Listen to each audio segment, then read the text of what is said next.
Olá, gente querida!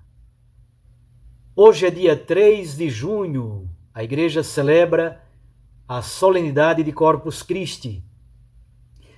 Somos convidados a este momento bonito de adoração pública da Santíssima Eucaristia, professando a presença real de Jesus no corpo e no sangue do Senhor.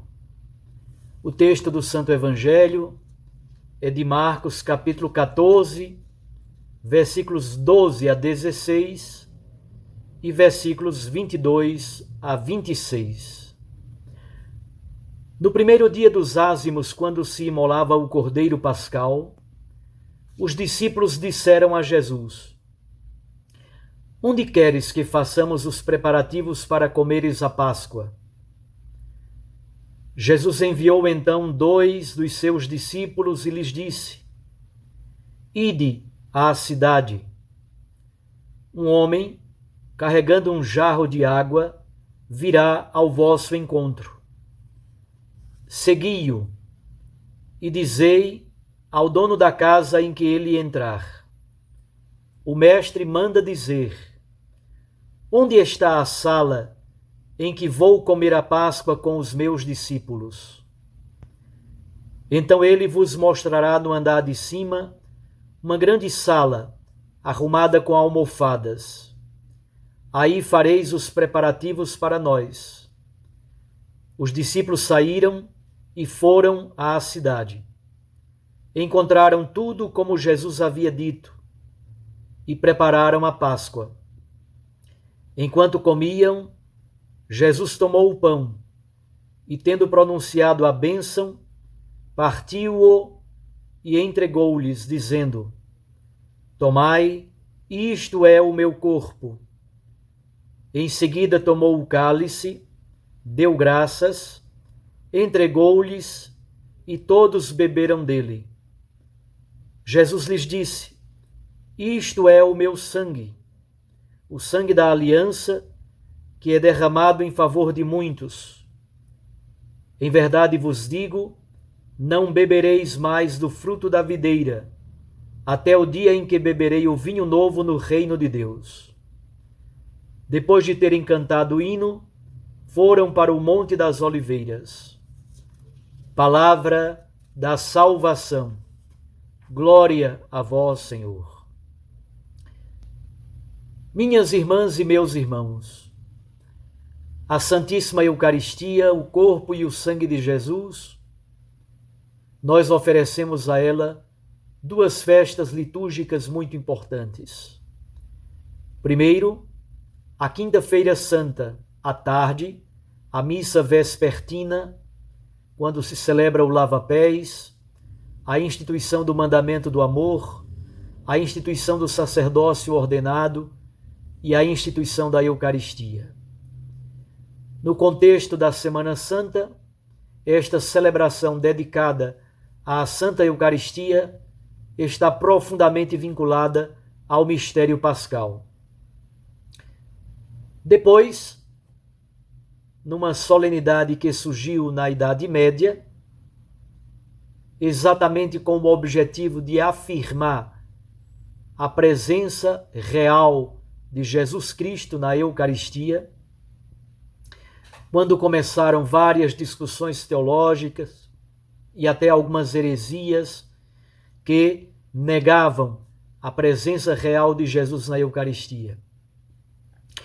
Então a igreja começou a celebrar na Bélgica e depois se espalhou pelo mundo todo esta solenidade conhecida como Corpus Christi, o corpo de Cristo ou o corpo de Deus.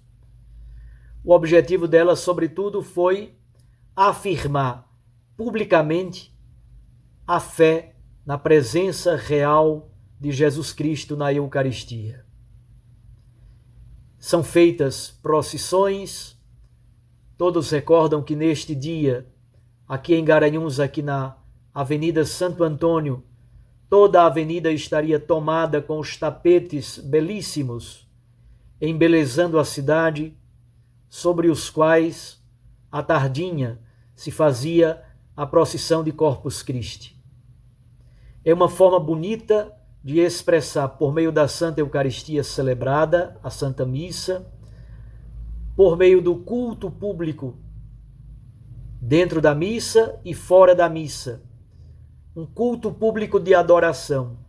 A Igreja professa com clareza a sua fé na presença real, na presença sacramental.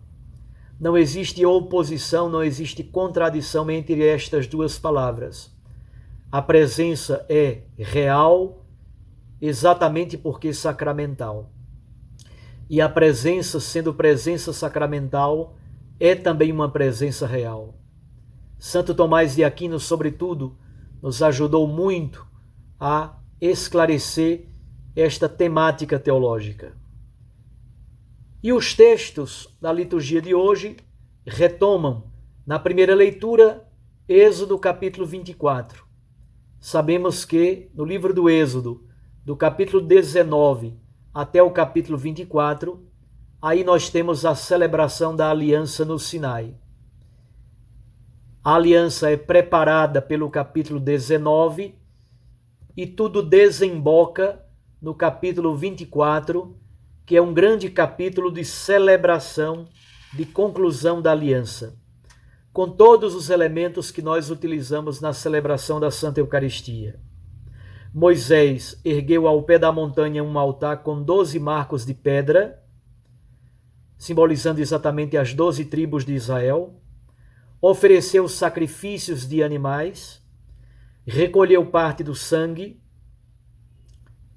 leu durante grande parte do dia o livro da aliança, leu em voz alta para todo o povo e depois aspergiu o povo com este sangue da aliança. Então percebam como esta celebração tem uma estrutura eminentemente eucarística. O anúncio da palavra, o sacrifício, a aspersão com o sangue novo da aliança selada entre Deus e o seu povo. A segunda leitura é tirada da carta aos Hebreus. Cristo Jesus não entrou no santuário com o sangue de bodes e de carneiros. Ele entrou no santuário de modo único e irrepetível com o seu próprio sangue derramado na cruz.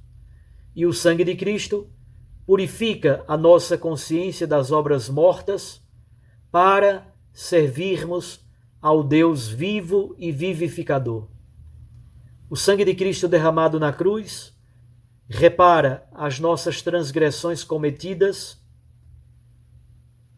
expia o nosso pecado, perdoa a nossa culpa e assim nós renovamos a aliança com o Senhor, recebendo então a promessa da vida eterna, a promessa do reino. Este é o sacerdócio de Jesus Cristo.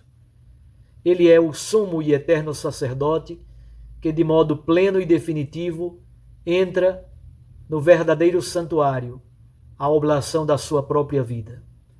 O culto que Cristo oferece é um culto existencial, é um culto da sua existência pela vida do mundo. E é isso que de forma sacramental é dito no texto do Santo Evangelho. O relato mais antigo que temos da instituição da Eucaristia está na primeira carta de São Paulo aos Coríntios, capítulo 11. Em 1 Coríntios 11, aí temos o primeiro relato desta ceia eucarística que Jesus Cristo realizou antes de morrer na cruz.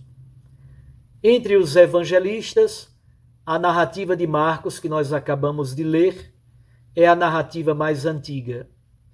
Enquanto a narrativa de Paulo, em 1 Coríntios, é do ano 53, esta narrativa de Marcos é mais ou menos do ano 65, 66, entre 65 e 70.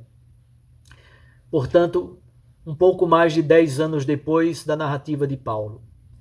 E Paulo, em 1 Coríntios, diz que narra exatamente a partir daquilo que ele recebeu da tradição. Então a Igreja guarda essa tradição da celebração eucarística. A celebração eucarística, nela, realiza-se de forma sacramental aquilo que de modo pleno e definitivo realizou-se no mistério da cruz. A celebração eucarística nada mais é do que a celebração sacramental do mistério pascal. E Marcos, neste capítulo 14, narra exatamente quando Jesus se encontrou com os seus discípulos numa casa preparada diligentemente para esta celebração de ceia pascal.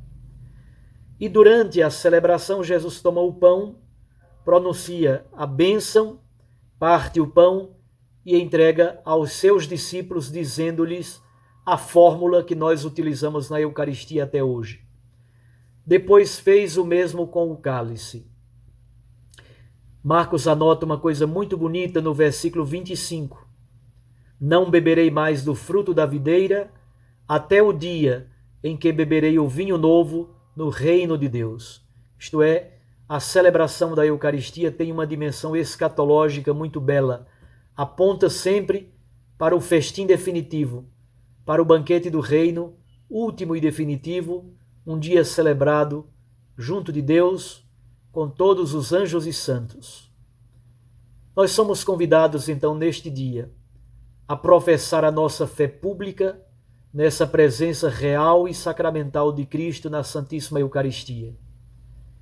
Não somente a Eucaristia edifica e constrói a Igreja, mas a Igreja também faz a Eucaristia. E é por isso que a Igreja Católica, ao longo dos séculos, juntamente com a Igreja Ortodoxa, no mundo protestante, sobretudo a Igreja Anglicana, as outras igrejas nascidas da Reforma, obviamente, celebram também a Santa Ceia, mas têm leves ou mais profundas diferenças teológicas em relação à compreensão do significado teológico da Eucaristia. Mas Jesus Cristo, sacramentalmente presente na Eucaristia, adorado e venerado sobre os altares, é para nós católicos o nosso tesouro mais precioso. Não somente a Eucaristia nos alimenta, nos constrói e edifica como igreja, mas também nós somos convidados a fazer visitas esporádicas ao Santíssimo Sacramento, ao tabernáculo onde o Santíssimo é conservado, e aí, numa atitude de fé, adorarmos publicamente Jesus e dizermos para Cristo Jesus que de fato nós cremos. Nós cremos nesta presença real. Nós cremos em Jesus Cristo, pão vivo descido do céu. Nós cremos no sangue de Cristo, que expia, redime e nos lava de todos os nossos pecados. Que o dia de hoje, com todas as situações complexas por causa da pandemia, não teremos a possibilidade de celebrar a missa pública com a presença de fiéis. Não teremos a possibilidade de celebrar a grande procissão eucarística, mas teremos a possibilidade de, pessoalmente, individualmente, participarmos da Santa Eucaristia por meio de algum meio de comunicação social, por meio da internet, por meio da televisão. Renovemos então a nossa fé na Santíssima Eucaristia e o dia de hoje seja de fato também uma preparação para o 18º Congresso Eucarístico Nacional, que vai acontecer em Olinda e Recife no próximo ano, entre os dias 12 e 15 de novembro de 2022. A igreja aqui do nosso Regional Nordeste 2 celebrará o Congresso Eucarístico Nacional com a presença de representantes de todas as dioceses do nosso imenso Brasil. Antecipemos a alegria dessa festa do Congresso Eucarístico que tem como lema pão em todas as mesas. Pão eucarístico em todas as mesas, pão material em todas as mesas, para que ninguém passe fome, nem fome de pão material, nem fome de Deus. Um abraço a você, até amanhã, se Deus assim nos permitir, em nome do Pai, e do Filho, e do Espírito Santo. Fique com Deus e com sua Mãe Maria Santíssima.